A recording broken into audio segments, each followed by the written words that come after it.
তোর বোন বল, এবার তো 12 হলো, এবার কি প্ল্যান তোর? আর ওই নেট দিলাম এখন, এবারে দেখি ডাক্তার তোর তোর কি চলছে? এই তো স্যার মেন্সটা গেল, অ্যাডভান্সটা দিলে স্যার এই বেশ। তুই কি ভাবছিস? ডব্লিউবিজিআই দেবো আমি। তোরা ডাব্লিউবিজিআই শুনে হাসছিস, আমি তোদের একটা অনেস্ট কথা বলছি। অনেকে নিট ডাক্তারি ভাবে, নিটের কাণ্ড তো শুনতেই পাস। তারপরে এর প্রাইভেটে পড়া যা খরচা, বাঙালি বাবা মারা ওই লেভেলের খরচা খুব কমই করতে চায়, ঠিক আছে?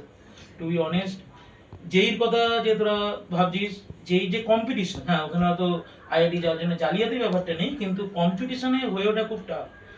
আমি তোদের এইটুকু বলতে পারি, 99% স্টুডেন্টই বেশিরভাগ ক্ষেত্রে আলটিমেটলি কিন্তু ডাব্লিউবিজেই দেয় এবং দিয়ে ইঞ্জিনিয়ারিং পড়ে, কারণ এটা কম খরচায় হয় সবচেয়ে বড় কথা।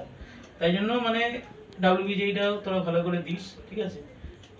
আইআইটি ডাক্তার না হোক, এরকম একটা ইঞ্জিনিয়ার তো খারাপ কিছু না, ঠিক না? আলটিমেটলি চাকরি পাবি, বিয়ে বাচ্চা করবি, অসুবিধা কি আছে?